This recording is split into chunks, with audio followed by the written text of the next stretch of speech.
করবেন না। গেইটে টেবিল বসাইয়া, চেয়ার বসাইয়া উপহার নেওয়ার জন্য লোক বসে, আছে না নাই? কে কি আনছেন দেন, নাম লেখান। তো আমি বলি আর কি যে ডাকাতি করার সময় ছুরি রাখে, পিস্তল রাখে, আর বিয়েতে ডাকাতি করার সময় একটা চেয়ার আর টেবিল রাখে।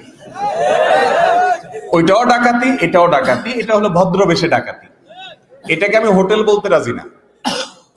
অনেকে বলে এটা হোটেল, রেস্টুরেন্ট, যে জমা দেন ভিতরে যায় খান। আরে ভাই, হোটেলের চেয়ে ভালো আগে খায় পরে টাকা দেয়, আর এখানে আগে যাওয়ার সময় দিয়া যান তারপরে খান। 500 টাকা খাবেন, 2000 টাকা দেন। এটা ডাকাতি ছাড়া আর কি। এই জন্য যুবকরা বিয়ের সময় হিম্মত করবেন, বিয়ের কার্ডে লিখে দিবেন কোন প্রকার উপহার গ্রহণ করা হবে না। ঠিক তো বলতেছেন, বাইরে গেলে বলবে মাথা খারাপ, তোর লাখ লাখ টাকা উঠবে। ভাইরে, হারাম আমার 1 পয়সারও দরকার। বিয়ের দাওয়াত পাইলে এখন মানুষ এত নাখোশ হয়। কিছু দাওয়াত আছে এগুলো পাইলে মানুষের মুখটা কালো হয়ে যায়। মধ্যবিত্তের কথা বা গরিব, আমাদের মতো গরিব মানুষের কথা বলতেছি। আকিকার দাওয়াত, বিয়ের দাওয়াত, এটার মানে হলো বেচারার মুখটা কালো।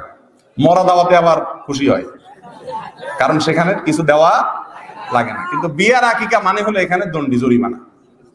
পরিবারের সদস্য 3 জন, 500 করে 1500 না খাইলো, কিন্তু 5000 নিচে দেওয়া, বাকি 3500 লস।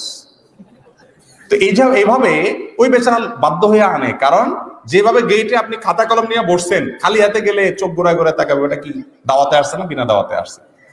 ভাইরা আমার, এটা উচিত না। যুবকরা হিম্মত করেন, এ সমস্ত অনাচার, সামাজিক অনাচারের বিরুদ্ধে আমাদের দাঁড়াইতে হবে। হ্যাঁ, বিয়ের মধ্যে কেউ হাদিয়া দিতে পারে, কোনো অসুবিধা নেই। হাদিয়া হবে, যাহা আসে সাদিয়া তাহা হলো হাদিয়া। যাহা আসে সাদিয়া তাহা হলো হাদিয়া। আপনি চেয়ার টেবিল নিয়ে, খাতা কলম নিয়ে ভাই কি আনছেন দিয়া যান, এরপর ভিতরে ঢুকেন। মুখে তো আর বলে না, আচরণ দ্বারা এরকম করেন, তাহলে এটা কোনো হাদিয়া হতে পারে না, চাঁদাবাজি। আল্লাহ তাআলা আমাদেরকে এগুলোর থেকে বেঁচে থাকার তৌফিক দান করুন।